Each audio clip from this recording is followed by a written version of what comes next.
Hello tenth class बच्चों।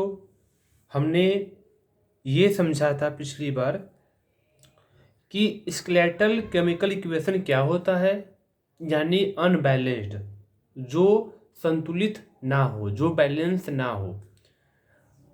जिस chemical equation में रिएक्टेंट साइड और प्रोडक्ट साइड हर एक एलिमेंट के नंबर ऑफ एटम इक्वल ना हो, तो उसे हम क्या बोल रहे थे? उसे हम बोल रहे थे अनबैलेंस्ड इक्वेशन, यानी असंतुलित रासायनिक समीकरण, जिसको संतुलित करना पड़ता है और हमें वो बैलेंस करना होगा। क्यों करना होगा? क्योंकि law of conservation of mass के अकॉर्डिंग, द्रव्यमान संरक्षण का नियम, जो कि कहता है रिएक्टेंट और प्रोडक्ट साइड, दोनों साइड मास इक्वल होना चाहिए। तो बच्चों, इसका मीनिंग है कि रिएक्टेंट यानी अभिकारक और प्रोडक्ट यानी उत्पाद, इन दोनों के हर एक एलिमेंट, हर एक तत्व की परमाणु की संख्या, एटम की संख्या बराबर हो। ये कौन कहता है? Law of conservation of mass, जो कि लेवोजियर ने इसको इस्टेब्लिश किया था, इसको बताया था। ये उनका कथन है। अब बच्चे, हम करेंगे किसी भी अनबैलेंस केमिकल इक्वेशन को, यानी स्केलेटल केमिकल इक्वेशन को, असंतुलित रासायनिक समीकरण को कैसे बैलेंस करते हैं, कैसे संतुलित करते हैं, वो हम समझेंगे। और ये वीडियो काफ़ी इम्पोर्टेंट है आपके इस चैप्टर 1 के लिए, और काफ़ी इम्पोर्टेंट टॉपिक है ये बच्चे। आओ समझते हैं। हम पहले एक एग्जाम्पल लेंगे।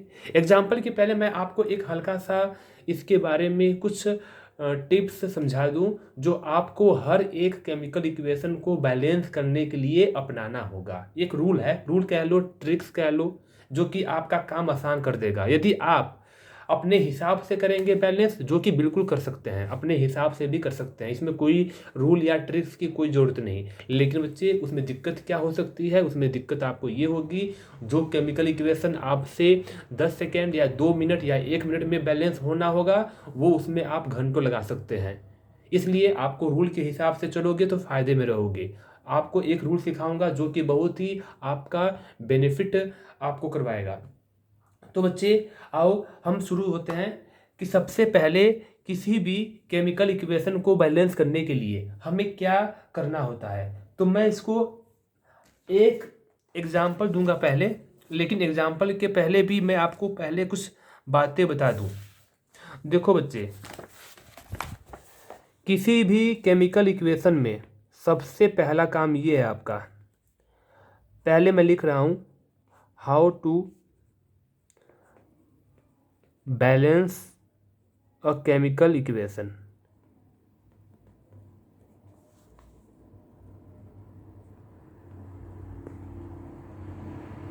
ठीक है बच्चे, किसी भी केमिकल इक्वेशन को कैसे बैलेंस किया जाएगा, इसके ऊपर हम चर्चा करेंगे। तो सुनो, सबसे पहले किसी भी केमिकल इक्वेशन में सबसे पहले आप ये देखेंगे वहां पे मेटल कौन है, और सबसे पहले आप मेटल को बैलेंस करेंगे। किसको बच्चे? सबसे पहले आप मेटल को बैलेंस करेंगे। उसके बाद आप बच्चे नॉन मेटल को बैलेंस करेंगे। पहले नंबर पे मेटल, दूसरे नंबर पे नॉन मेटल, और तीसरे नंबर पे आप करेंगे बच्चे किसको? हाइड्रोजन को। और लास्ट में करेंगे आप ऑक्सीजन को। यानी आपको इस प्रकार बैलेंस करना है, सबसे पहले मेटल को, फिर नॉन मेटल को, फिर हाइड्रोजन को, फिर ऑक्सीजन को। हालांकि हाइड्रोजन और ऑक्सीजन ये दोनों नॉन मेटल के अंतर्गत आते हैं, लेकिन इसको सेपरेटली करना है, इसको अलग से करना है लास्ट में। आप इस हिसाब से करेंगे, कभी भी बैलेंस करने में आपको कोई भी दिक्कत नहीं होगी। 10th क्लास के लिए एक ही रूल काफ़ी है, हम इसी रूल के हिसाब से चलेंगे। हायर क्लासेस में +1 +2 में जब केमिकल इक्वेशन कुछ टफ होते हैं, डिफ़िकल्ट होते हैं, तो उसके लिए एक सदाबहार ट्रिक और है जो कि मैं आपको समझा सकता हूँ और समझाना भी चाहूँगा, लेकिन बच्चे अभी वो हम नहीं करेंगे। अभी हमें 10th क्लास से मतलब है, इतना डिफ़िकल्ट आपको इक्वेशन नहीं आएगा बैलेंस करने के लिए। लेकिन फिर भी जब क्लास ओपन होंगे, जब स्कूल खुलेंगे, तो मैं चाहूँगा कि आपको वो भी सिखा दूँ। हालांकि किसी बच्चे को इंटरेस्ट है उसको भी सीखने के लिए, तो वो भी सिखा दूंगा, वो सदाबहार है, उसमें कोई भी आपसे गलती नहीं हो सकती। गलती इसमें भी नहीं होगी, पर उसमें आपका बिल्कुल 100% कन्फर्म है कि कोई भी केमिकल इक्वेशन बैलेंस हो जाएगा। आओ बच्चे हम एक एग्जाम्पल के साथ शुरू करते हैं। तो मैं पहले बच्चे चलो एग्जाम्पल लेते हैं। जैसे हमने वो एग्जाम्पल लिया मैग्नीशियम ऑक्साइड वाला, जिसको बच्चे हम मैग्नीशियम रिबन को जला रहे थे और हमें क्या मिल रहा था, मैग्नीशियम ऑक्साइड। रिएक्शन क्या थी, मैग्नीशियम प्लस ऑक्सीजन। इसको हमने बर्न किया, क्या क्या बच्चे, बर्निंग किया। हमें क्या मिला, हमें मिला मैग्नीशियम ऑक्साइड। क्या ये केमिकल इक्वेशन बैलेंस है? नहीं, ये बैलेंस नहीं है। क्यों नहीं बैलेंस है, पहले आप ये बताओगे। तो बैलेंस इसलिए नहीं है क्योंकि यहाँ पे एक मैग्नीशियम है, राइट हैंड साइड भी एक मैग्नीशियम है, लेकिन जो ऑक्सीजन है, ऑक्सीजन लेफ्ट हैंड साइड 2 है और यहाँ पे बच्चे एक ही है, यानी इसका ऑक्सीजन का एक ही एटम है। तो ये क्या है, ये है law of conservation of mass के अकॉर्डिंग गलत है, यानी बैलेंस नहीं है, अनबैलेंस है। तो हमें इसको बैलेंस करना होगा। आओ करते हैं। सबसे पहले बताओ इसमें मेटल कौन है। अब देखो, हालांकि आपको दिख रहा है इसमें बस दो ही चीज़ है, मैग्नीशियम और ऑक्सीजन। चाहे आपको ना भी पता हो कि कौन मेटल है कौन नॉन मेटल है, लेकिन आपको इतना पता है कि ऑक्सीजन हमेशा लास्ट में बैलेंस होगा।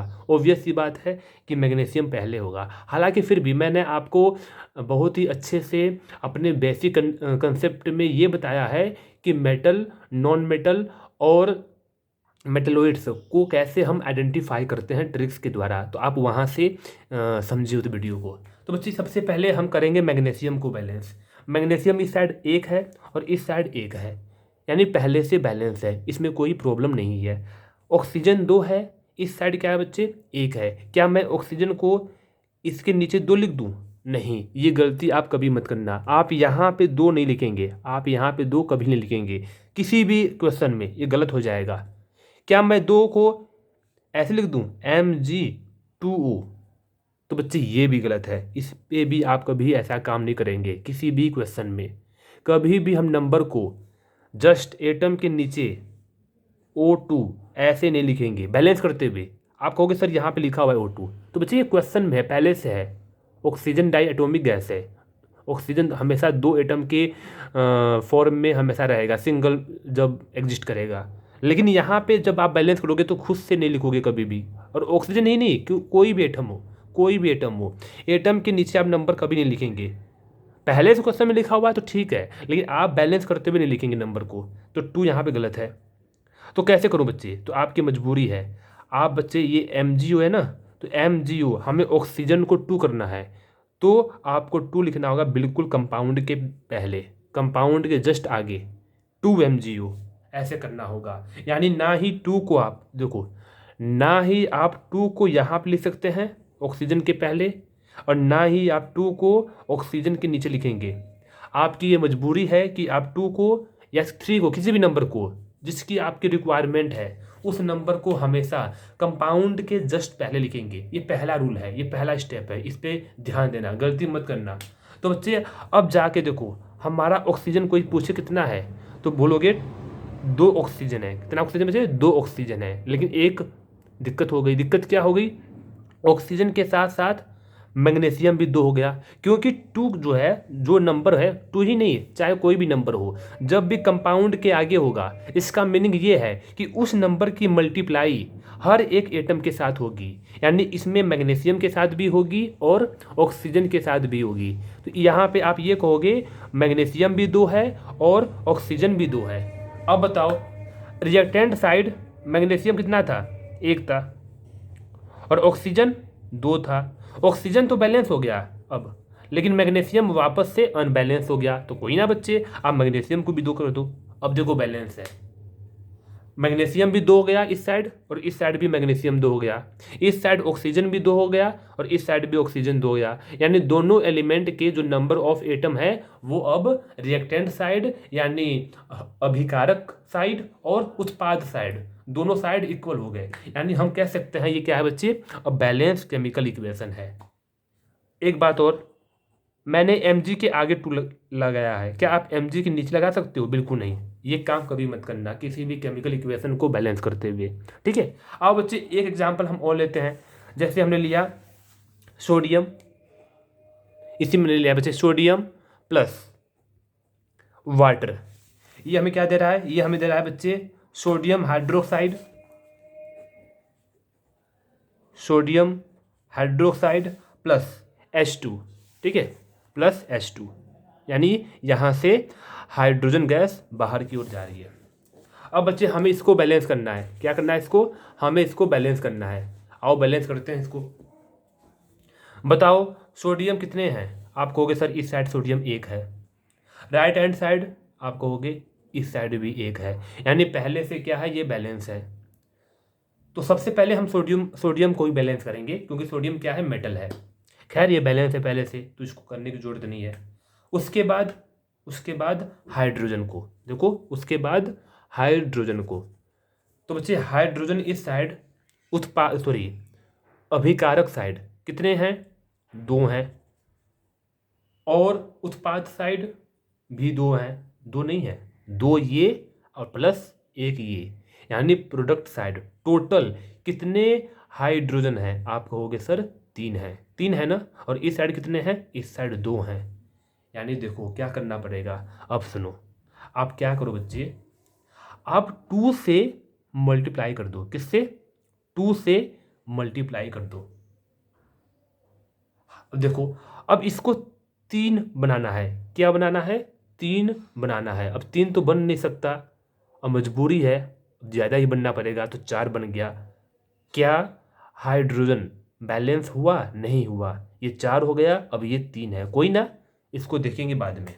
आओ अब हम करेंगे ऑक्सीजन को बैलेंस, किसको करेंगे बच्चे, ऑक्सीजन को। ये बताओ ऑक्सीजन रिएक्टेंट साइड कितने हैं, सिर्फ 1 है, 1 नहीं है, 2 हो गया, कितना हो गया बच्चे, 2 हो गया। क्यों, 2 की मल्टीप्लाई इसके साथ भी और 2 की मल्टीप्लाई इसके साथ भी, तो 2 ऑक्सीजन हो गया, कितना ऑक्सीजन हो गया, 2 ऑक्सीजन हो गया। अब इस साइड देखो, यहाँ पे सिर्फ 1 ऑक्सीजन है, क्या मैं 2 को यहाँ लिख दूँ, नहीं, यहाँ पे आप नहीं लिखोगे, आप 2 को लिखोगे बिल्कुल कंपाउंड के आगे। अब चेक कर लो, अब ऑक्सीजन भी 2 है और इस साइड भी ऑक्सीजन 2 है। अब वापस से देखो बच्चे, जो मेटल था हमारा खराब हो गया, यानी यहाँ पे मेटल यानी सोडियम 1 है, लेकिन यहाँ पे कितना हो गया, यहाँ पे 2 हो गया, तो कोई ना बच्चे, इसको भी 2 लिख दो आप। अब चेक कर लो, अब आपका बैलेंस हो चुका है, चेक करवाऊँ, देखो 2 सोडियम इस साइड भी 2 सोडियम, क्योंकि 2 की मल्टीप्लाई हर एक के साथ, सोडियम के साथ भी, ऑक्सीजन के साथ भी और हाइड्रोजन के साथ भी। अब चेक करो हाइड्रोजन कितने हैं, 4 हैं, 2 2 जा 4, इस साइड देखो 2 तो ये 2 1 जा 2, 2 हाइड्रोजन ये और 2 हाइड्रोजन ये, 2 तो 4, यानी उत्पाद साइड यानी प्रोडक्ट साइड भी 4 हाइड्रोजन है। अब चेक करो ऑक्सीजन, बच्चे ऑक्सीजन कितने हैं, ऑक्सीजन 2 हैं, इस साइड देखो, इस साइड भी 2 ऑक्सीजन है, 2 1 जा 2, यानी अब ये बैलेंस हो चुका है। यानी हमने क्या देखा, हमने ये देखा कि यहाँ पे जब बैलेंस हम कर रहे थे बच्चे, तो जो आपका हाइड्रोजन है यहाँ पे 3 था पहले, और यहाँ पे हमें क्या करना पड़ा, 4 करना पड़ा, क्योंकि मजबूरी है। अब 2 की मल्टीप्लाई किसके साथ करोगे कि 3 आएगा, दिक्कत हो जाएगी, डेसिमल में जाएगा। हालांकि डेसिमल के हिसाब से भी हम कर सकते हैं, लेकिन वो दिक्कत होगी, आपको उसमें नहीं जाना। हम सिंपल क्या करेंगे, यदि ओड नंबर आ रहा है तो आप ऐसा नंबर लो कि ज़्यादा हो जाए पर कम नहीं होना चाहिए। तो हमने इसको 4 कर दिया, क्या कर दिया, 4 कर दिया, और हमने सब्र किया, हमने उसके बाद सब्र किया, हम डायरेक्ट ऑक्सीजन पे आ गए। जब ऑक्सीजन को बैलेंस किया तो देखा कि सोडियम भी अनबैलेंस हो गया, तो वापस से सोडियम को बैलेंस किया। जब सोडियम को बैलेंस किया तो ऑटोमेटिक हर एक एलिमेंट अपने आप बैलेंस हो गया। तो बच्चे ये हमारा अब केमिकल इक्वेशन बैलेंस हो चुका है। अब वीडियो काफ़ी लंबी बन चुकी है, हालांकि क्योंकि बच्चे अपलोड करने में दिक्कत होती है यूट्यूब पे, तो मैं और भी एग्जाम्पल, ये तो 2 एग्जाम्पल है, हालांकि मैं अगले वीडियो में सोचूंगा कि आपको 10 या 15 एग्जाम्पल अच्छे से बिल्कुल बढ़िया से प्रैक्टिस करवाऊंगा। तो मैं वीडियो को यहीं पे बच्चे रोक रहा हूँ, और भी आप खुद से एनसीईआरटी के एग्जाम्पल लें बहुत सारे, और ट्राई करें कि आपसे भी बैलेंस हो सके, हो जाएगा। जिसमें प्रॉब्लम होगी आप मुझसे पूछना, बाकी मैं प्रैक्टिस करवाऊंगा ही।